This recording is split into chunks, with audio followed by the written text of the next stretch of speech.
자, 오늘은 미주 남침내회 한인교회 총회에 운영에 아주 큰 변화를 가져올 수 있는 중요한 제안을 한번 깊이 들여다보려고 합니다. 바로 2017년에 만들어진 규약과 새롭게 나온 2026년 개정안인데요. 이 둘을 비교하면서 도대체 뭐가 어떻게 바뀌는 건지 핵심만 쏙쏙 뽑아서 알아보겠습니다. 가장 먼저 드는 질문이 이거겠죠. 아니, 잘 써오던 규칙을 왜 지금 와서 바꾸려는 걸까요? 어떤 조직이든 시간이 흐르고 또 규모가 커지면 그에 맞는 새로운 옷이 필요한 법이니까요. 이번 개정안도 바로 그런 고민에서 출발했다고 볼 수 있겠습니다. 앞으로 우리가 살펴볼 내용들입니다. 큰 뼈대부터 시작해서 아주 세세한 규칙들까지 이 변화들이 미래에 어떤 의미를 가질지 차근차근 따라가 보겠습니다. 자, 첫 번째 변화. 이게 가장 근본적인 변화라고 할 수 있는데요. 기존에는 한데 섞여 있던 규칙들을 두 개의 큰 바구니에 나눠 담는 작업입니다. 하나는 우리가 왜 존재하는가를 답하는 헌법, 다른 하나는 우리가 어떻게 일하는가를 설명하는 규약이죠. 예전 헌법을 보면요, 정말 중요한 원칙이랑 좀 자잘한 실무 규칙이 막 섞여 있었어요. 그런데 이번 2026년 개정안을 보면 헌법은 아주 간결해졌습니다. 불필요한 건 싹 덜어내고 우리 총회의 존재 이유 같은 가장 핵심적인 원칙만 남겨놓은 거죠. 바로 이겁니다. 헌법은 조직의 정체성, 즉 우리가 왜 존재하는가라는 질문에 대한 대답이어야 한다는 것. 쉽게 바뀌어서는 안 되는 우리 조직의 뿌리 같은 거죠. 그럼 궁금해지죠? 헌법에서 빠진 그 많던 운영 규칙들은 다 어디로 갔을까요? 네, 바로 새롭게 만들어진 규약이라는 문서로 전부 이사를 갔습니다. 그래서 이제 역할 분담이 아주 명확해지는 겁니다.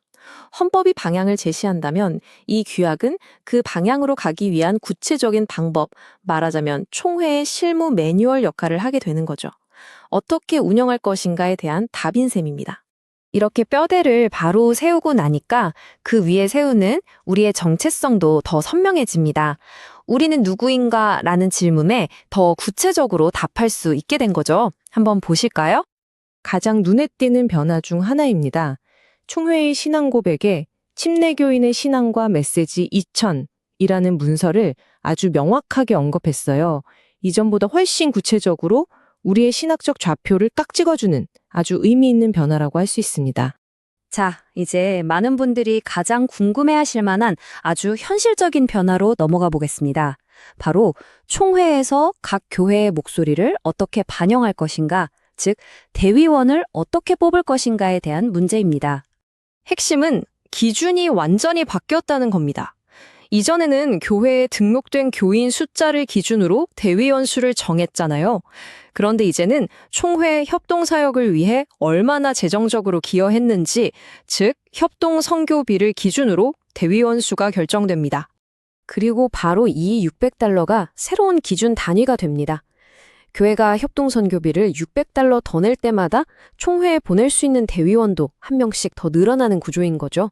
물론 한 교회에서 최대 5명까지만 보낼 수 있다는 건 이전과 동일합니다.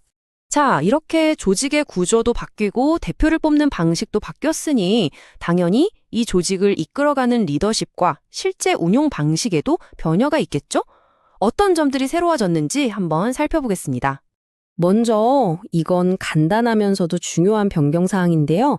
기존에 우리가 상임위원회라고 부르던 기구의 이름이 운영위원회로 바뀝니다. 앞으로는 헷갈리지 않게 운영위원회로 기억해 두시면 좋겠습니다. 그리고 총회의 살림을 도맡는 총무에 대한 규정도 아주 구체적으로 새로 만들어졌습니다. 임기는 4년이고요. 특히 첫 임기 3년 차에 재신임을 묻는 절차가 생겼고 또 67세가 되면 임기가 남아 있어도 은퇴해야 한다는 정년 규정이 도입된 점이 아주 눈에 띕니다.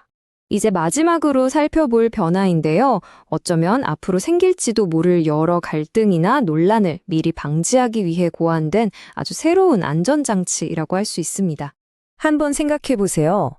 헌법이 왜를 말하고 규약이 어떻게를 말한다면 그것보다 더 세세하고 구체적인 절차, 예를 들어 선거를 치르는 방법 같은 건 어디에 담아야 할까요? 바로 그 해답으로 등장한 게 이 세칙이라는 겁니다. 일종의 상세 시행 규칙 같은 건데요. 지방회는 어떻게 운영하고 선거는 어떤 절차로 치르고 재산은 어떻게 관리할지 같은 아주 구체적인 내용들을 이 세 측에 담을 수 있도록 길을 열어준 거죠. 이 세 측의 목표는 아주 분명합니다. 애매하게 해석될 수 있는 부분들을 없애서 명확한 절차를 만드는 거죠. 그렇게 되면 당연히 불필요한 갈등이 줄어들 거고요. 결국 더 투명하고 책임감 있는 운영으로 나아갈 수 있는 아주 중요한 발판이 되는 셈입니다. 자, 지금까지 살펴본 이 모든 변화들을 한데 모아보면 이번 개정안이 우리에게 던지는 메시지는 과연 무엇일까요? 한번 정리해 보겠습니다. 한마디로 이번 2026년 개정안은 우리 총회의 운용 체계를 더 단순하고 더 투명하고 또 더 효율적으로 만들려는 목표를 가지고 있다고 볼 수 있습니다. 각자의 역할과 규칙을 더 명확하게 하자는 거죠. 결국 이 모든 문서들은 그냥 종이 위의 글자가 아닙니다. 앞으로 우리 총회가 나아갈 방향을 담은 일종의 청사진, 즉 미래 지도인 셈이죠. 과연 이 새로운 청사진이 총회의 다음 10년을 어떤 모습으로 그려나가게 될까요? 그건 바로 우리 모두가 함께 지켜보고 만들어 나가야 할 몫일 겁니다. 오늘 설명은 여기까지입니다. 감사합니다.